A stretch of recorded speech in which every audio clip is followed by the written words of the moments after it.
It's playoff time, guys. NFL Wild Card Weekend. Got the Panthers versus Saints matchup coming up. The third time around for these division rivalries. I'm going to give you the preview for the game and 3 keys to victory. We're starting right now.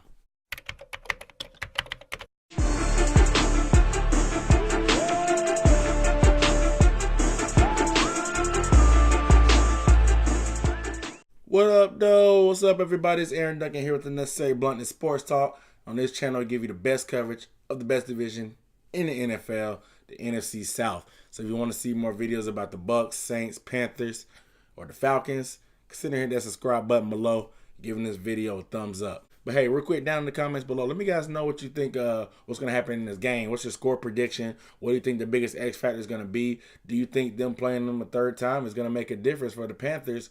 Or do you think the Panthers are just the little brother this year and the Saints are the big brother? Let me know what you think down below in the comments. Well, let's get into this preview of this game. Round 3, the rubber match. I don't know why they call it the rubber match. I always wonder why they call it the third time he played the rubber match. But anyway, the rubber match between the Panthers and the Saints. Two NFC divisions south. Two NFC divisions south. Two NFC divisions south. NFC South division rivals. Excuse me. Like I predicted earlier this year, 3 teams will get in. Both teams have kind of been limping into the playoffs, but we all know the Saints swept the Panthers in the playoffs. They put up 30 points in both games. In the first game, very handily. Second game was kind of iffy, but they still won it by 10 points. Coming into this game, man, it's gonna be intense. It's gonna be down in New Orleans. That stadium's gonna be rocking. They haven't hosted a playoff. They haven't been to the playoffs, let alone hosted a playoff game, and Lord knows how long. So I know they're going to be excited on their feet. It's going to be a tough environment. We saw Carolina go to the Mercedes-Benz Dome, Stadium, excuse me. The Dome is where they're going. Play the Falcons this past Sunday. And they struggled to communicate in that volume. So that could play a huge factor with Cam Newton and those no-name receivers that he has to throw to say the least. Both teams are coming off disappointing losses. Saints gave up that game-winning touchdown to famous Jameis Winston.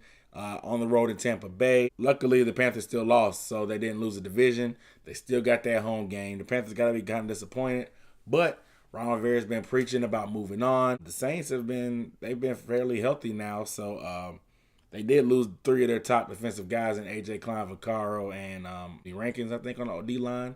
So they're kind of reeling a little bit. Defense hasn't been as dominant, but they still have been creating takeaways per usual. They got Jameis 3 times last week, but Jameis is going to be Jameis. So it is what it is there. But this game's going to be a little bit different. Marshawn Lattimore, the probably Rookie of the Year and Pro Bowl corner, will be playing this game. He didn't play the first 2 matchups versus the Panthers. Neither did Greg Olsen, star tight end for the Panthers. So we'll see what kind of impact those 2 guys will have on there as this game plays on. Last week, the Panthers were missing Jonathan Stewart, Trey Turner, and Kurt Coleman. They're supposed to get those guys back. So we'll see. The first game, like I said, it wasn't really close. Cam turned the ball over a lot. The second game, the Panthers had a lot of self-inflicted wounds.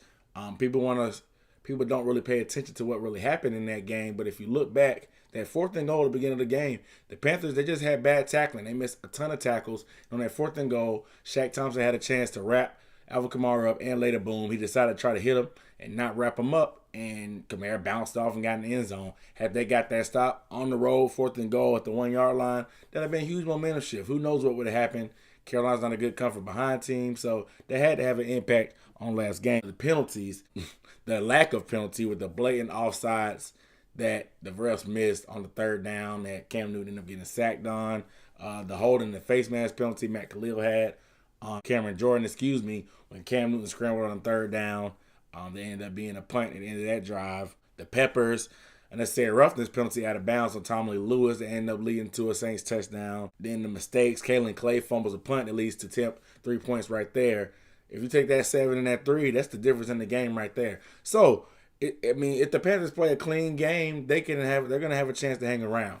But their defense can't just be in there. They have to tackle well. They have to create some turnovers and some opportunities for the offense and make it easy on them. They've been struggling, so they need to create opportunities. The Panthers have had a decent job against the Saints over the years, and Jonathan Stewart has been known to have some decent games. Christian McCaffrey even had 100 yards earlier this season on them. So I think they always have some success, but if they're playing from behind, it's not going to happen. That's why I think their defense has to create some turnovers if they want to have a chance to win this game.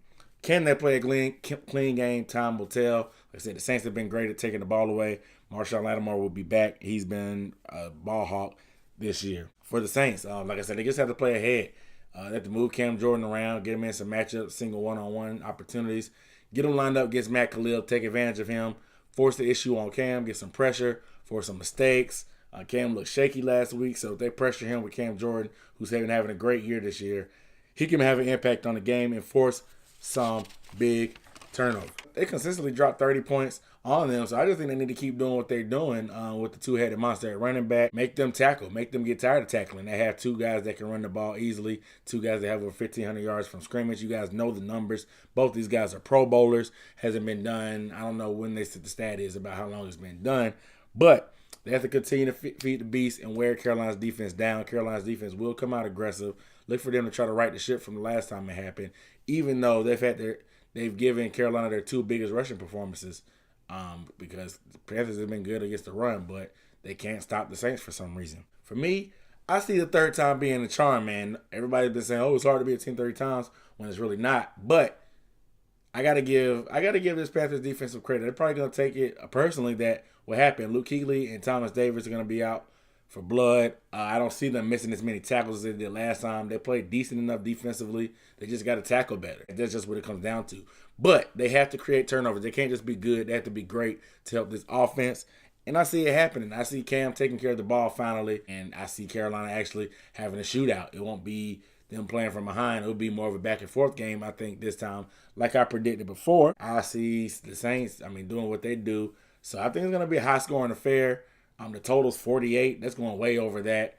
But I got Carolina going 34-31, man. I know it's a shocker, it's an upset, but I think whoever wins this game is going to have the inside track to the Super Bowl victory or Super Bowl berth. So we'll see what happens, man. But you guys let me know what you think in the comments. What's going to happen? Who's going to be the playmakers and the difference makers? Let me know. But with that, I'm signing out.